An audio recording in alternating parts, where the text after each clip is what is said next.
I'm Aiko, and I was asked to give a talk here. You're here for emotion and reflection, and of course, when we're talking about polygamy, we have to understand God's design for sexuality. Who am I? I used to be a student here in Southcrest. I graduated in 2018.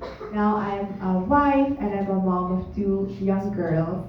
One is turning 3 in a few days, and the other one is a year old. And why am I here? I feel like I was really called by God to share the knowledge that I have gained in like 25 years of existence. Not a very long time, but I I really struggled before. I was like an atheist, new age kind of person during my teenage years. I did not believe, in a Christian, in a loving, a personal God who cared about me. I thought like, oh yeah, God just created the universe is God, like He's all around or whatever. I was like that.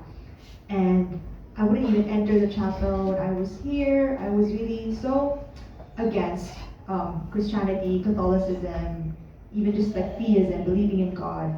And I had a lot of wounds. I suffered from depression. I was diagnosed with bipolar 2 disorder. I had a lot of mental health problems. And even as I had gone to therapy, I had done the work, so to speak, there were wounds inside of me. And it wasn't until, God entered the picture that I was really able to heal myself. Because I can't just separate parts of me, right? Like, oh, this is just like, I was thinking, oh, maybe biologically there's just something wrong with like the receptors in my brain or whatever. And that's not the case. I have a soul. We all have souls. And, God, Jesus is the divine physician who can heal us. And so I think it's kind of crazy almost for me to be here, to be giving a talk about God, about spirituality, when just a few years ago I was so far away from God. But I hope that just gives you an idea that I was not somebody who was raised Catholic, who always just believed and just knew the truth the whole time. I was wrong in very many ways. Okay, if I was wrong before, how do I know I'm right now? What if I'm still wrong? I'm sure I don't get everything right. But the truths that I hold to be true are the truths that the Catholic faith, they've taught for 2,000 years. These are the truths that Jesus has proclaimed to us. And it's a matter of time for each individual to know it, and also for like just the world as a whole to embrace the truth. So to love is to will the good of the other. And as I share my talk with you all, I hope you know that this comes from a place of love. I have 2 daughters. I care very much about issues that women face in today's society because I could have so easily went to the wrong path and suffered a lot more than had it not been for the prayers of people like Miss Aiko, also the prayers of the teachers here, like the way they helped me in my formation. The deficiency of love is selfishness, but the excess of love is enablement.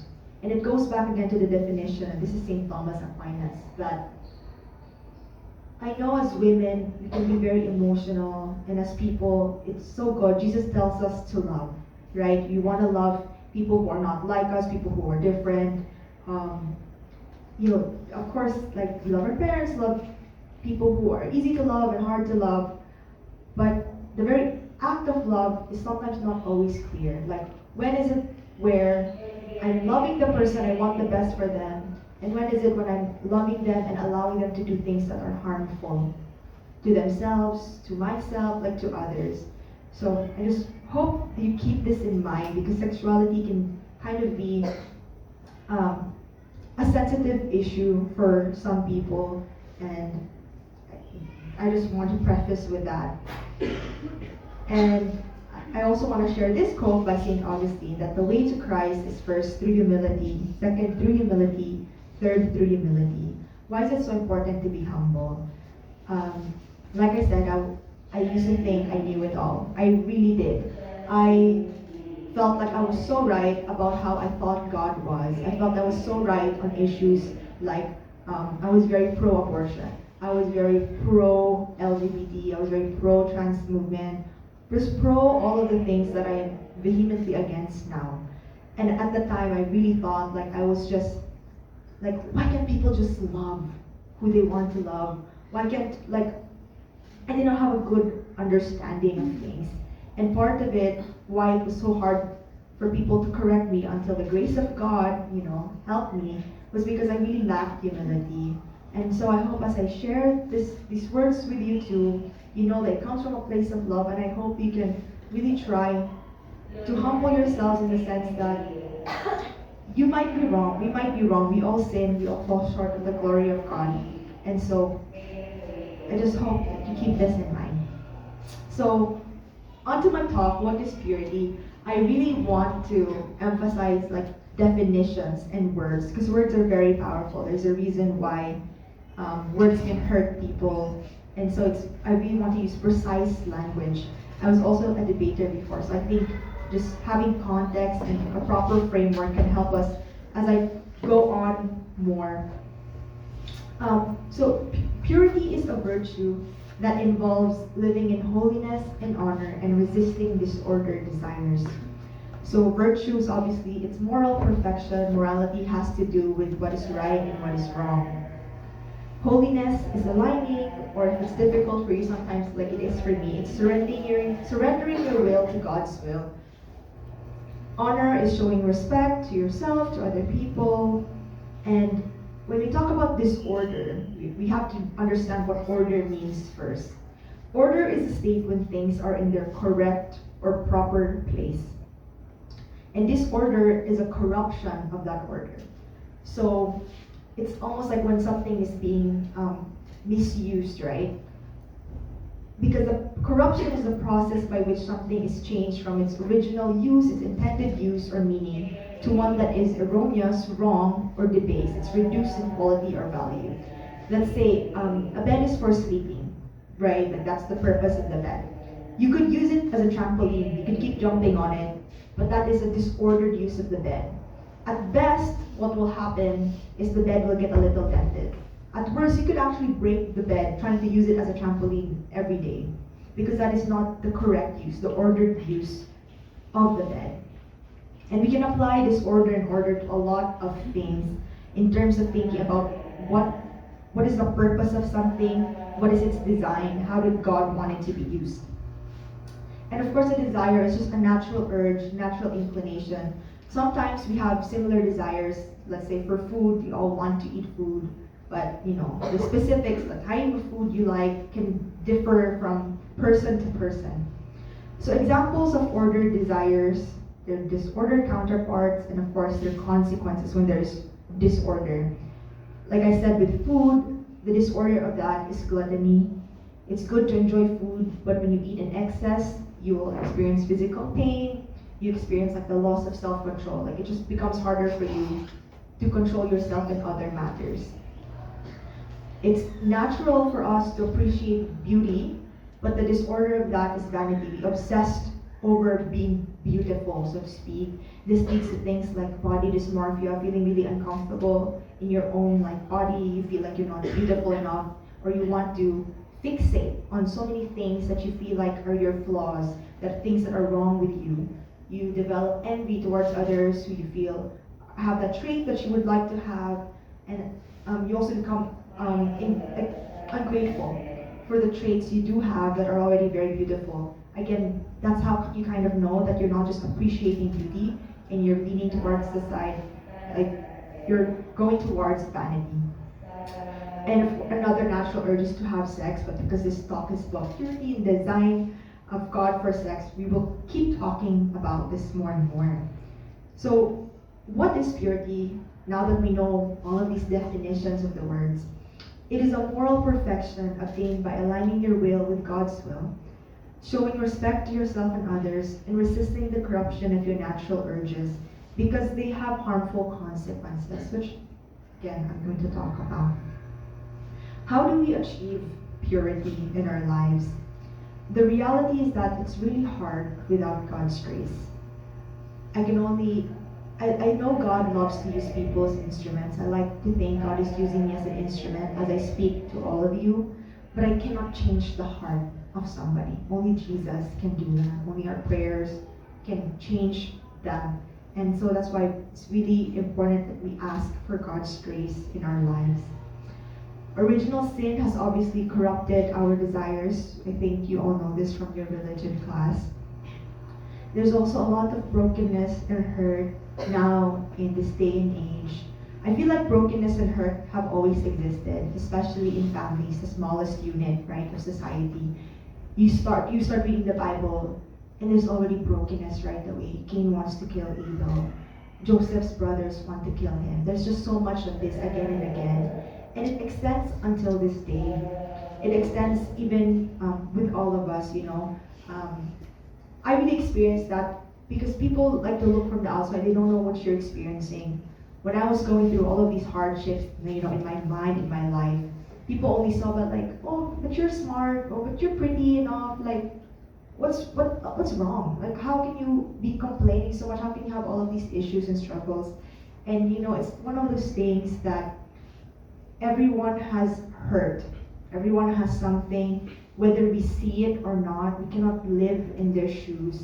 And so this is the reason why for some people it's really harder for them to achieve purity in their lives, because sometimes the symptom of their wounds is that they don't want to be pure. Like it's just kind of like this manifestation of the wound. And demons, the devil, he likes to latch onto wounds. He likes to use it for his purposes of evil. And this is why I also believe, you know, we are in a really demonic society that promulgates evil and praises immorality. Right now, when you're in Southcrest, it's very sheltered. A lot of people here strive for holiness, strive to follow the good, even when it's difficult. And outside in the world, in social media especially, that's not the case. People like lewd images. They love immodesty. They love people showing their bodies, showing that, oh, I just love sex because sex is just about pleasure. Very like short-term thinking.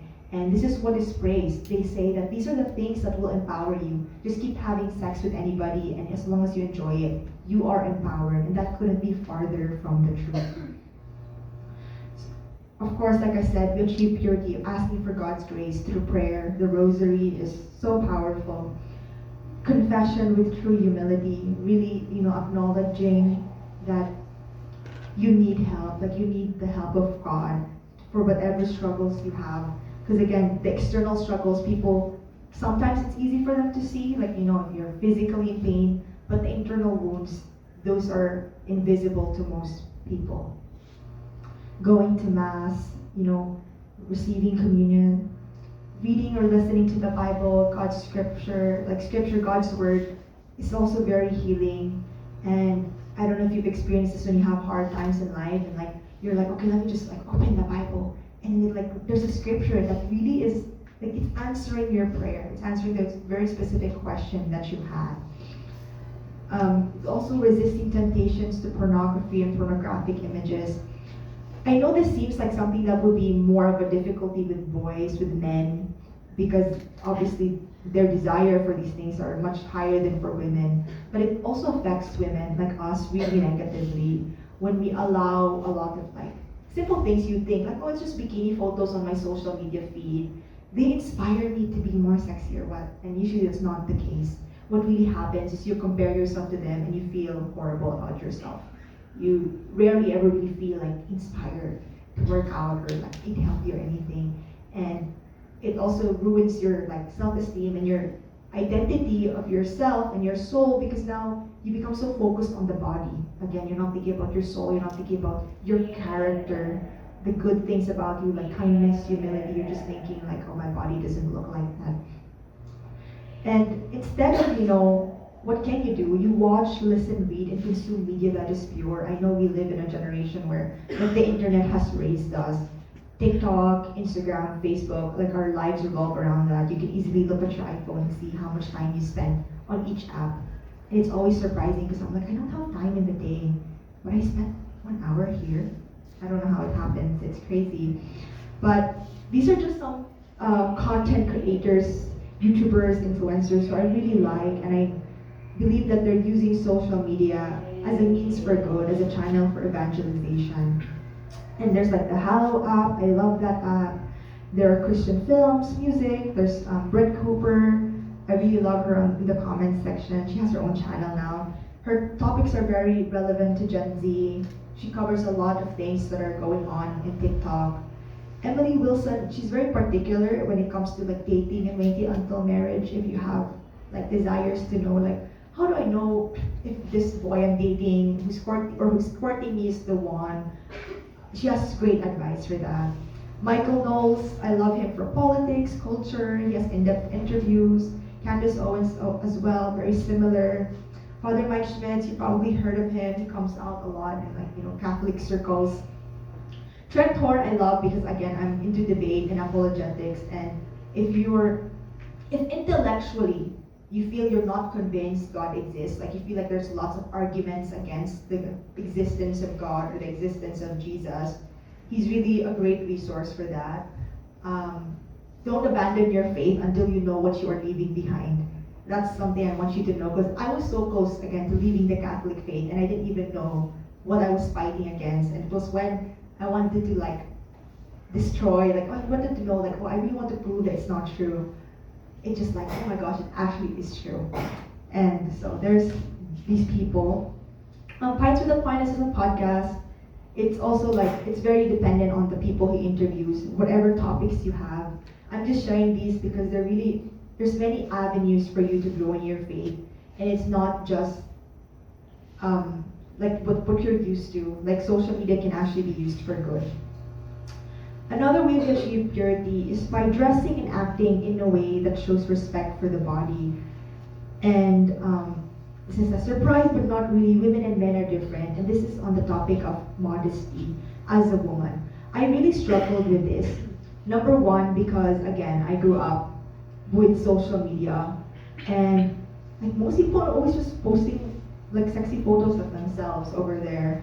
And there's this kind of drive for you to be like, oh yeah, me too, I'm also hot, I'm also sexy, like yeah, I can show off my body, I can wear this. And even if that's not you, I know a part of it too that makes modesty difficult covering up is if you prioritize your comfort. You're like, I used to be so wild back in the day. I used to think like, why can't boys just like be shirtless? And I'm like, because girls have breasts and men don't. But like when I was young, I could not like connect those dots. I just wanted so badly in this like feminist ideology that like men and women should be equal. We should be always able to do the same things. They can take their shirt off. I should be able to do it, and that's not reality. It doesn't correspond with reality. And just because you want things a certain way, that doesn't change the truth. That doesn't change reality. And so, when I became a wife, I started reading books about the differences between men and women to help me in my vocation, to understand myself better as a woman, and to understand also my husband. And I learned that for men, it is really difficult for them to look away when a woman is showing parts of her body like cleavage, her legs, or like even when the woman is clothed, but like the figure of her body is very obvious, like when you're wearing really tight leggings. It's really like a burden towards them. Why is this? Because again, men and women are different, and they're just wired in this way. It's not their fault. I was saying this yesterday to the grade 9. When you see like a woman, for example, and she's showing off her cleavage, has really big boobs, you look at it and you're like, wow, like she has big boobs. And then you go about your day. You're not thinking about her boobs the rest of the day. You go on about your life. And that's just not the same for men. When they see something like that, it really, like, it stays in their brain. And it's really hard for them to look away. And again, there's this desire, there's this lust that comes about. Does this mean that men, like, they're allowed to be that way? Like, they're just allowed to look at women lustfully? No, of course not. Jesus said, right, like when a man looks at a woman lustfully, it's like he committed adultery. It's sinful. But I'm saying we're not making it any easier for them. And as their Christian sisters, we have to do our part to not lead them astray. And so, this book that I had read talked about how when let's say you're on a diet and you have a favorite dessert. Your favorite dessert is like the centerpiece of this party that you attend. And you made up, like you're dieting, Or let's say you made a promise to God that you're going to fast from sugar because there's some intention that you have. All throughout this party, you're going to know your favorite dessert is there. Like if it's halo, chocolate, lava cake, or whatever. Of course, you can look away. You cannot eat it. But I'm saying that the temptation is there. And that's what it's like for men. And it's actually, you might not be at this point yet, but when I think about having sons, I really worry for them. Because it's so hard for them to live in a society where everyone is just, especially women, are just showing off their bodies, and they have this urge, and they feel so guilty for having this urge, and no one is trying to help them out. So if we can think of that, we can think of at least our brothers and our fathers. You don't like the idea of your dad looking at another woman who's sexily dressing, right? But then you're dressing immodestly because you want boys to look at you that way. It's not that different. Think about it that way to make it easier for yourself to be modest. And again, think of, do you want to be loved solely for your body because you look hot? Or do you want to be loved? Do you want to attract decent men, not just boys, because of your intellect, your wit, your kindness, your humility, these virtues that you have, your character, which will stay with you forever, unlike your body, which will change. We all grow older. Another way we achieve purity, and this one is so important, is to surround yourself with friends who are holy, who make it easy for you to live a virtuous life. You're teenagers, you're at that stage in life when you want to kind of separate yourself away from your parents, and your peers influence you so much more. Even if you say they don't, even if you think they don't, there's that pressure from your peers. So if you can surround yourself with peers, with friends who influence you in the best direction to be holier, that's so amazing. And those are really the kinds of friendships that will last till the end of time, until natural death. And again, because we are in spiritual warfare, we need all the help we can get from our friends in heaven, the saints, and again, the friends that we have here on earth.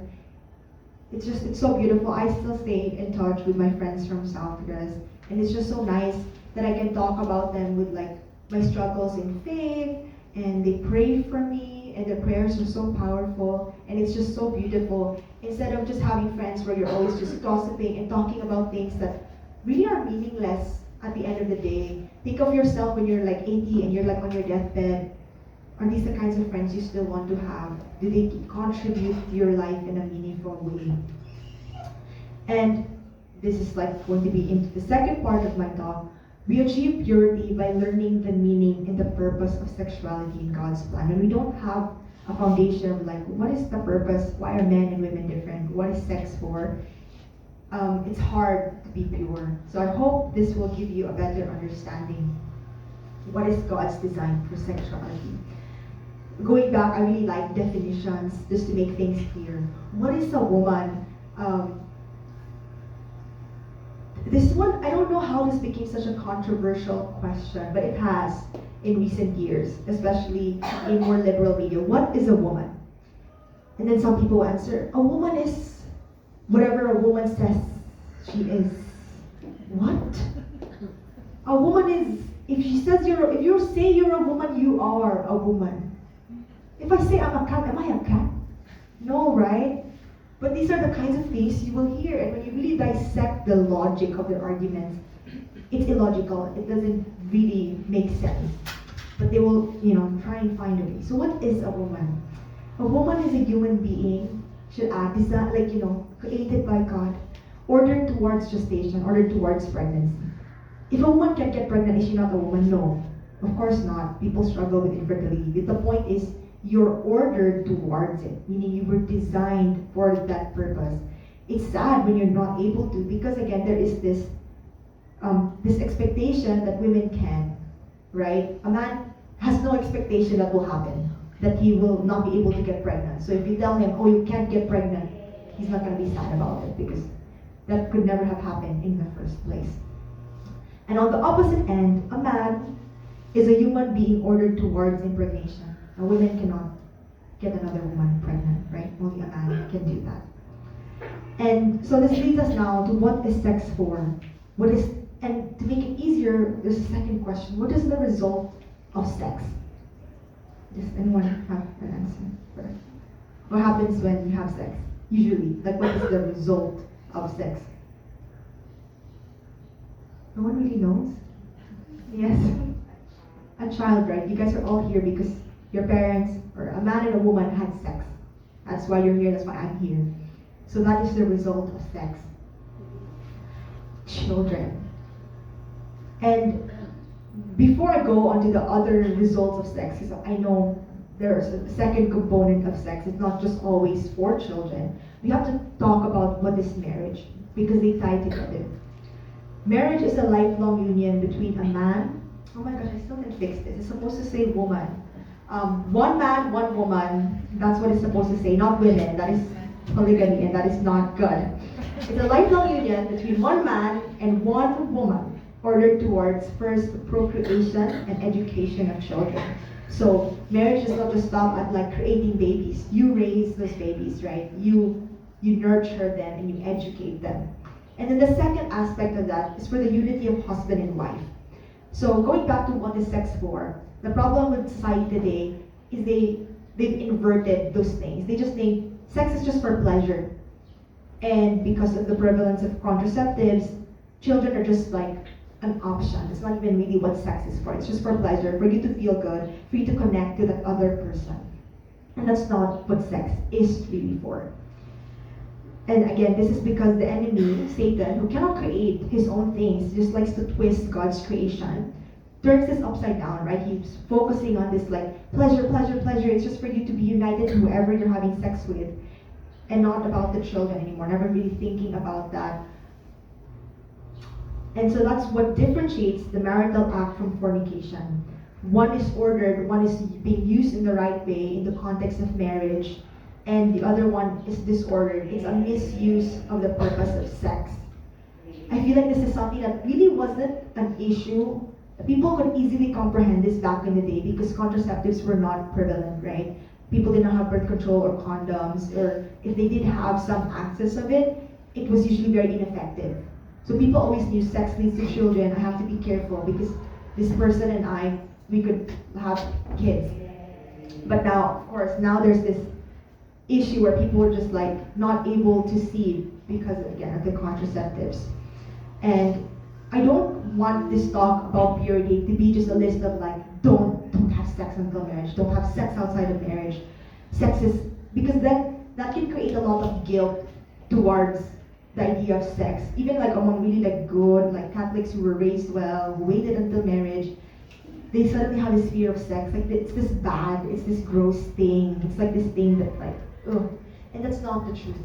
Sex is so good. It's true, it's good, it's beautiful. When it's in the context, the proper context of marriage, it really unites your husband and like with you, obviously because you're women. You and your spouse become one. And it's much easier for you to face the problems of the world because again, you are one, you're a team, you're not fighting against the other person. And when you're united and you have that stability, it's so amazing also for your children, right? Who are born again as a result of you guys having sex. Why wait for marriage? What's in it for you? Won't you miss out on fun? I feel like this is kind of the message the outside world always brings nowadays. That marriage is not, like marriage is old-fashioned. Marriage is just tradition that we need to do away with. It's not important anymore. So I will start again with the positives of waiting before I talk about the harmful consequences.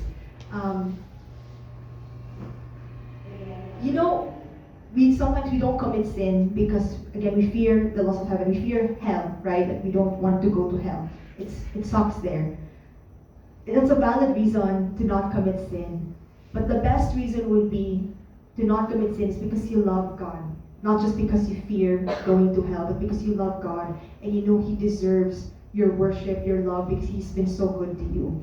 So whenever you're thinking about waiting for marriage, I hope you focus more on the positives of waiting for marriage and not just, oh, because I don't want to go to hell kind of mentality. So it's better for you because it fosters self-love, self-respect, and self-esteem. It protects you while you grow in maturity instead of being pressured. You never want to be in a relationship with a guy where there's always this feeling like you need to have sex for the relationship to work out, or like you need to give yourself away for him to stay. So that's not protecting you, and especially when you're still so young, there's still so much immaturity. There are things again like you can't take back, and so if you focus more on yourself, like hobbies you have, friends that you love, things you like to do, and of course if you're in a relationship and maybe you're discerning if you're gonna marry that person, it's nice that you know that he's taro, he's gonna wait, he's not pressuring you to do anything you don't want to do. And I hope you're also not pressuring him. It's better for your husband, your future spouse, because it's a gift that you waited for him. And it's better for your marriage because you experience the joy of true love, true intimacy, and true freedom. When you have sex outside of marriage, and this is just what, I would say anecdotes from people I know, but also just this is like a general consensus. I feel like common sense and experience will tell you these things, that they don't experience true love. Why? Because you have sex with someone you don't know, who is not your husband. You just don't have that security that he's going to stay with you. You don't know what's going to happen if you were to have a child, you got pregnant, what's going to happen? Is he going to leave you? Is he just going to like give you child support and just pay for the kid? There's no freedom. You really just cannot give all of yourself to someone you don't know is going to stay for the long run. And that doesn't happen when you're married. When I have sex with my husband, I do it in a place of fear, but always from a place of love. Like I just love him so much, and he loves me so much, and it's so beautiful, and it's really so romantic. My husband has seen me, like the worst parts of me after I gave birth. I was hemorrhaging after, and I couldn't even like stand to pee for like a few days. And he would collect my pee and bring it to the toilet. And like, to me, that's so romantic. Like that's true love. When someone can see when you feel like your ugliest, your worst moment, and still love you. And you just don't get that from somebody who is not your husband. That's just the truth, right? You won't get that level of like affection, sincerity of like, no matter what happens to you, I'm going to be with you. And if a boy tells you this but doesn't marry you, that's really weird. That's a lie. Because it's like, oh, if you really do love me, why don't you marry me and make it official before God? And again, it's better for society when everybody understands the sacredness of our bodies and the dignity of each person. When we're not just seeing other people as objects for our lust, for us to just have sexual gratification. When we see people as more than just, again, their bodies, but also their souls. Now let's go on the negatives of premarital sex or sex outside of marriage. Because I think a lot of people don't know this. I want to give it to you also from a secular point of view. Because I know from the religious point of view, oh, it's a sin, I'm gonna go to hell. But it goes beyond just you're gonna go to hell or something like that. You actually hurt yourself when you engage in this, because the truth is you will become attached to whoever you have sex to. Scientifically, there is this hormone that gets released by the body called oxytocin. People call it the love hormone. For me, it's more like it's a bonding hormone. It's released in 3 scenarios. Number 1, when you give birth. There's a ton of oxytocin that gets released into your system, so you attach yourself to your child. You're like, I need to protect this child. Secondly, it happens when you're breastfeeding. Oxytocin is released. And that's obviously, again, to connect with your child. Breastfeeding is not always easy. And taking care of a child who needs you so much all the time is very difficult. But because you get this hormone, God designed it so that it will make it easier for you to love your child, even when things are hard, even when you're sleep deprived. And then the third scenario when it's released is when you have sex. Because God wanted it for the husband and wife to be so united to one another, to become one flesh. And what happens when you have sex with somebody who's not your husband, say your boyfriend? It becomes very hard for you when the relationship goes sour to detach yourself from that person. I'm sure you've had experiences, maybe you've heard of it, you know someone who knows someone, where they just could not break up with their ex, or they could not get over their ex. even though that person was so bad for them, so toxic for them in all the way, shape, and form. And usually, it's because they had sex with that person. And I'm telling you, as women, it really affects us more than men. Because again, men have I'm not saying it doesn't affect them, but as women, we are much more attached through the act of sex. So think about that when you're faced with a temptation, as we all are, to engage in things that it doesn't just end after you stop having sex with the person. You form a bond with this person, and it's going to be baggage that you're going to carry with you for the rest of your life. And by the grace of God, He can help heal wounds, but again, there are consequences. And again, you lose your self-esteem, because the truth is that it's really shameful. No matter how much you spin it, no matter how many times you say something, it doesn't make it true just because you said it. The world will tell you, oh, one night stand is empowering. Having sex whenever you want is empowering. It's not empowering. Nobody ever says, I'm so proud I had sex with these many people. You're not proud of something when you don't want to tell your parents, like, Dad, I had so much sex with this person who's not my husband. I do this, I engage in that. You're not actually proud of it. So even if you tell yourself it's okay, it's fine, I'm gonna be empowered, the truth is it's not going to be that way. And again, it hurts the other person because you use them for their body, and you also help them commit sin against themselves. It also hurts your future spouse, again, because you will always carry this baggage, this scar that you have, this attachment you have for other people before you have your husband, if your vocation is to be married. And for me, the worst thing, and it's the worst thing because I feel like we really should protect children at all costs. You guys are still children. I want you guys to be protected from how evil the world is. It's because when children are born out of wedlock, it's really hard for them. Children have a right to their natural mother and father and a stable childhood. No matter what you say, no matter how you spin it, when parents are not happily married or they separate, it affects the child. The children always blame themselves for why their parents separated. And it manifests itself in so many different ways. Even when the situation could not be prevented, like say there was a kid, the parent died, or the parent gave them up away for adoption, and now that you have a mother and a father who adopted them, right? The child still looks for their biological parent. There's this natural drive to want to know who your natural mother and your natural father are, and to want them to be, again, in a loving marriage. But if that doesn't happen when you have premarital sex. And again, it hurts society that condones this type of immorality. You'll notice this now, especially in the Philippines. There's so much adultery. There's so much movies made about mistresses. And what does this lead to? More broken families, more children who are born with trauma. Either they repeat that trauma, or it manifests itself again in harmful ways to them and to the people around them. And it also promotes a contraceptive mentality. When I have sex with my husband, because we're not allowed to use contraceptives, even when I'm following fertility awareness-based methods, meaning I know that I am not fertile for this day when we're having sex, because we want to space our children, for example. We know that there's always a possibility I can get pregnant and we can have a child. Even if we're following everything, in terms of our natural family planning. That's always something we take into account.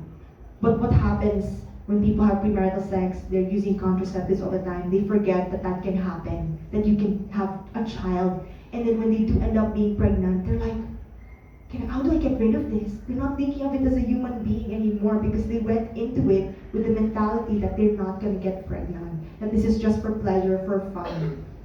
And that's why there's such an uprise in the amount of abortions people have.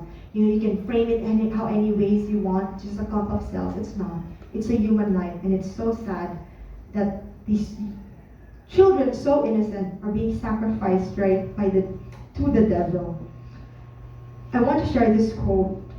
You have made us for yourself, O Lord, and our hearts are restless until they rest in you. I want to share this because, again, when it comes to sexuality, it's not always simple. Purity is not always simple because everyone has this kind of brokenness, and usually it's some sort of like lack in your life, usually a lack of love, either from your parents or somebody like a relative who hurt you, or a sibling or friends. And so you look for love in the wrong places. I think that's why a lot of people who don't like want to be pure, don't want to follow purity, don't want to wait for marriage, it's because they want to feel loved by somebody else, want to feel loved by another person. And I'm telling you that other person, even my husband, whom I love dearly, cannot fill the hole in my heart. That because that's only God. Only God can fill that.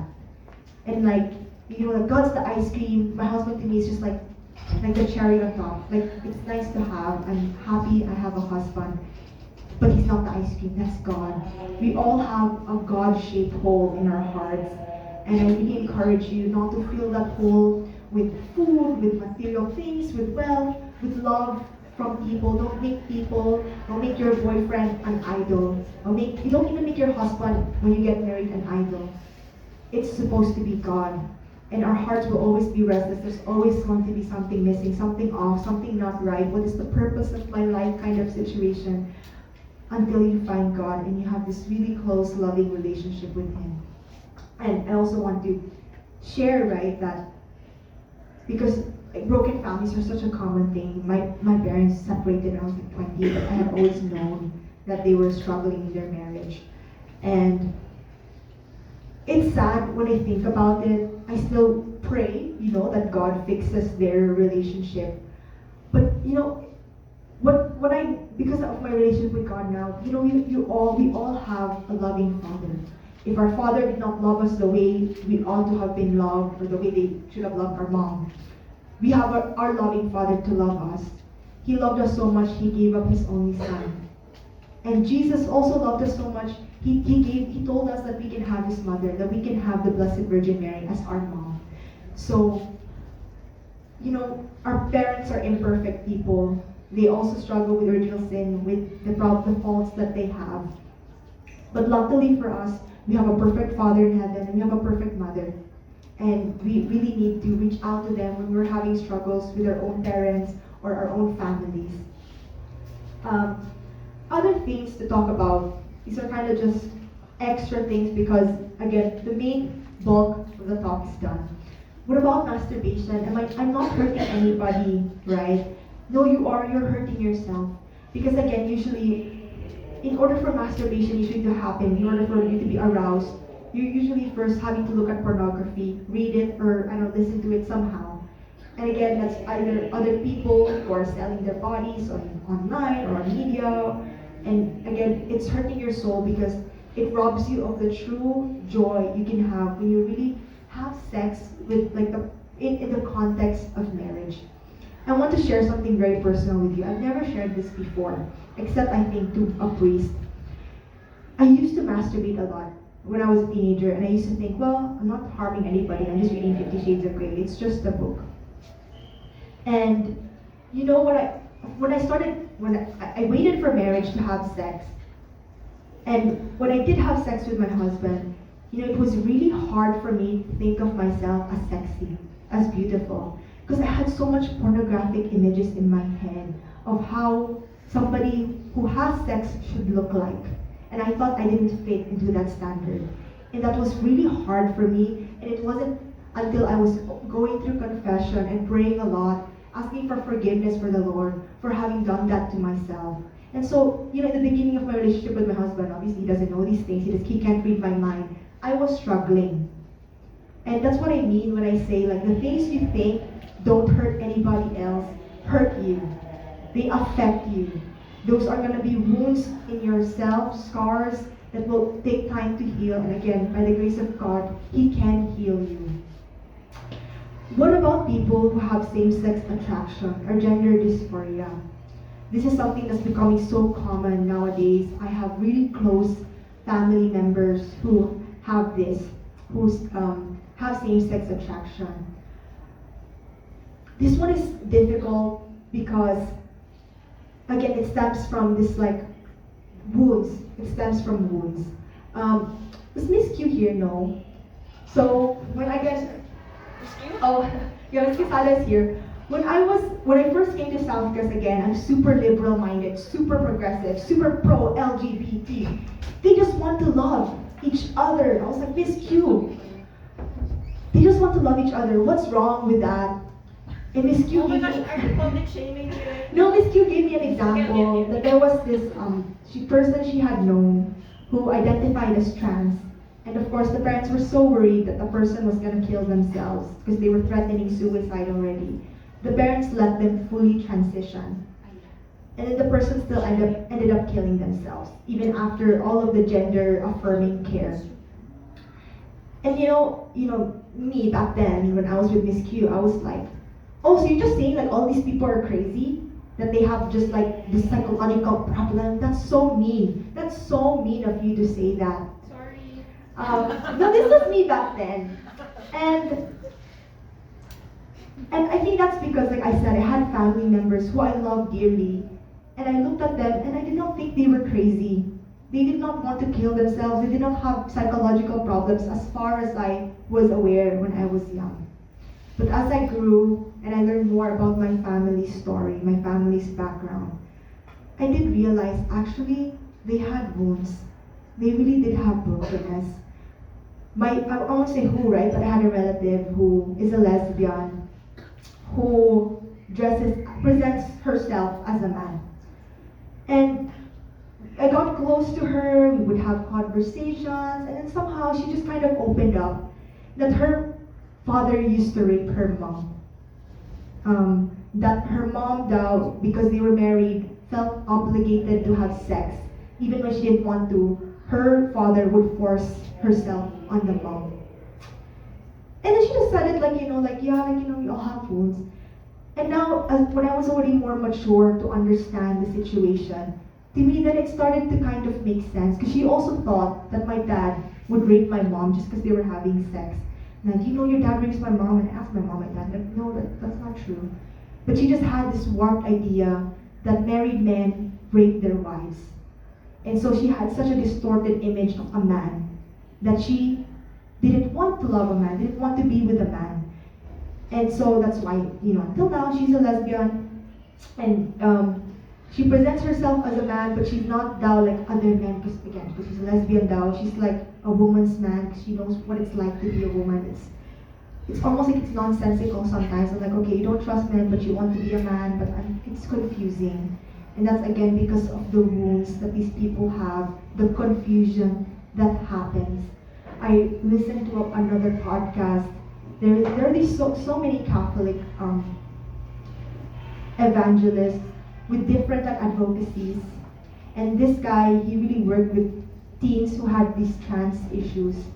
And he gets to the heart of the issue. He wants to know about them. And he was talking to this teenage boy.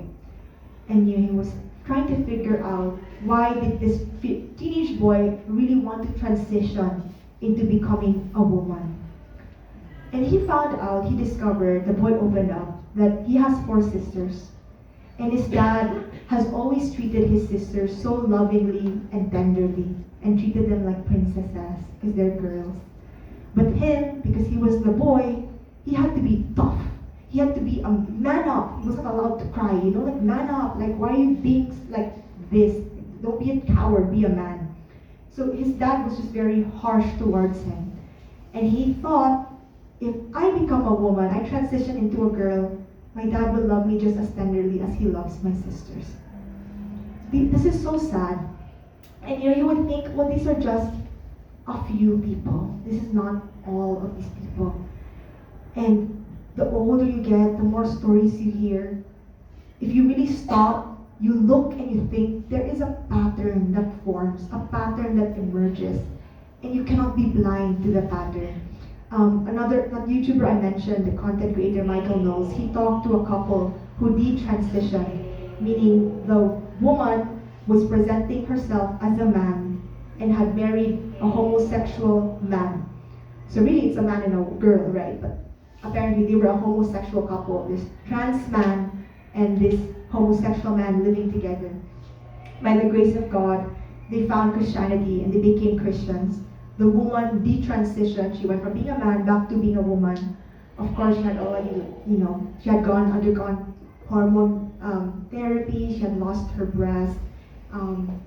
She feels so sad now because she has kids. By the grace of God, she was still able to get pregnant, and she can't even give them the chance to breastfeed because she had taken that away. And they talked about, why was she trans in the first place? So she was frequently raped by different relatives in her family. And when she finally had the courage to tell her mom said, "Oh, no wonder you're such a bitch." Yes, that's so sad. I was crying listening to this. And so ever since then, that's the she had that problem. What about her husband? Her husband said no, he was not molested or anything like that. But he had always just been a very feminine man, meaning he was into the theater, he was into arts. And at the time, people were telling him, "Oh, because you like the arts, you like theater, therefore you must be gay. You cannot be a man and like feminine things," which is not true. You can. But that was the lie that they fed him since he was a child. So when he grew up, he was like, "Oh yes, I must be homosexual." Of course now, again, by the grace of God, they are living out as a true man, true woman, husband and wife. The reason I share their story is because they said, and you can hear this in the interview, obviously they were part of a lot of LGBTI plus QIA circles, communities. And these people, because they're not a lot, they become really close to one another and they share their stories. And they said that the truth is, majority of them have similar experiences where they either came from like broken families, or they were touched inappropriately by their relatives, or there was something lacking as children growing up, or they were told by people they had to be a certain way. And she said that when you promote like kids transitioning, what you're doing is you're just addressing the symptom of a wound that hasn't healed. And that's why statistically a lot of people, let's say, who transition, even after they've received all the gender affirming care, they will be better for 1 to 2 years, and then 50% of them still commit suicide. Why? Why, if they're now able to be who they truly are, and everyone is accepting them as who they say they truly are? Because again, the wound hasn't been healed. And I feel this is the same thing when it comes to same-sex attraction. It's a manifestation of a wound. And demons love, again, to attach to the wounds we have.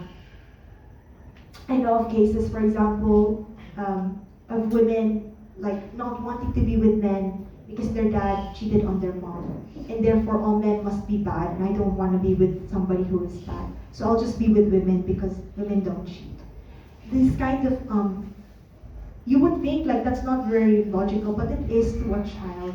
Because children just want to protect themselves when they haven't been protected. It's your body's way of protecting you from the trauma that you receive, that people receive. So why do I share this? I share this because, I have family members who suffer from this, and I don't go up to them, and say like, "Oh, you're wrong. You're not supposed to be like this." They know the truth. They know what is right, what is wrong. Again, I cannot change their hearts.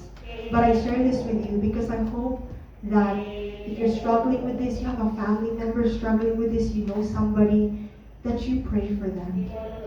Because that's the only thing that will really help. You cannot talk these people out of it. You cannot show them. You can give them 10,000 talks, 10,000 videos. But if you're not like praying for them, that wound in their heart is not going to be healed. It's really sad. Like I said, I have children. It really hurts me when I think something like that could happen to them. And so I'm like, I can't die. I only have to protect them as much as I can. And like just everyone, like I feel for all children. I feel for my family members who experience these things. Because it's sad. And again, it's demonic what is going on. Satan attacks marriages because he knows that's how he breaks families. He knows how that's how he wounds children. And that's how he gets more evil to happen into the world. So I'm sorry I'm ending on such a heavy note, but I really encourage you to pray. And I said your puberty blockers. That's going back onto the topic again. Like even when these people receive the affirming care that they have, doesn't heal the wounds. What can we all do? Prayer. And there's this Latin concept that the saints talk about called Ordo Amoris, the right order of love. And basically, it's to go home and love your family. Aside from praying for the people who need it the most, focus first on your family. Love them. See if you have a brother or a sister who hasn't really gotten like the attention that they need. Start with that, Tell your brother, your sister, your mom, your dad, how awesome they are, how happy you are that they exist in this world. You know they're not perfect, you're not perfect, but you love them regardless of your imperfections. So, yes, that's the end of my talk. If you have any questions,